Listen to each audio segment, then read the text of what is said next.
Qu'est-ce que c'est l'autisme? Ben, je peux pas rentrer dans un short qui explique tout ce que c'est l'autisme. Mais en gros, c'est une condition neurodéveloppementale. Ça veut dire que c'est une condition qui fait en sorte que c'est ton cerveau qui s'est développé comme ça. Ce n'est pas un trouble, même si le sacro-saint DSM dit que ce l'est. C'est pas un trouble parce que ce n'est pas une dysfonction. C'est juste un autre type de cerveau tout à fait normal. Mais c'est quoi que ça fait d'abord avoir un cerveau autiste?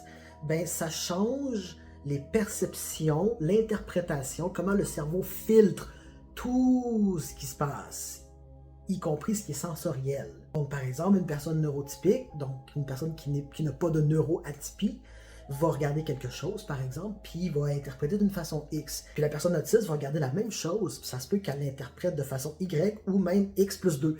Ça va juste être une interprétation différente. Là, tu vas dire, ouais, mais tout le monde interprète un peu les choses de façon différente, on est tous différents.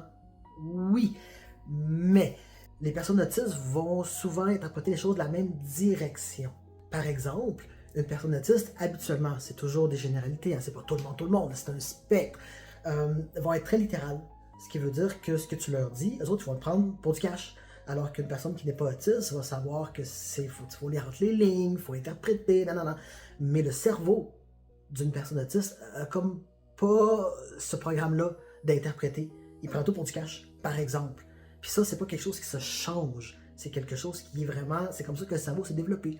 Et pour ce qui est tout sensoriel, donc parfois on va ressentir plus, on va ressentir moins. C'est littéralement une façon complètement différente d'expérimenter la vie.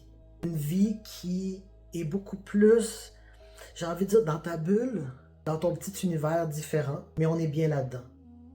La plupart du temps. C'est les autres qui sont pas bien avec ce qu'on est puis qui nous shame un peu de ça. Fait qu'on finit des fois par plus être bien là-dedans parce qu'on est tellement shamed. Mais de base, on est bien là-dedans. Fait que c'est pas un trouble, c'est pas une insulte, c'est juste un type de cerveau différent.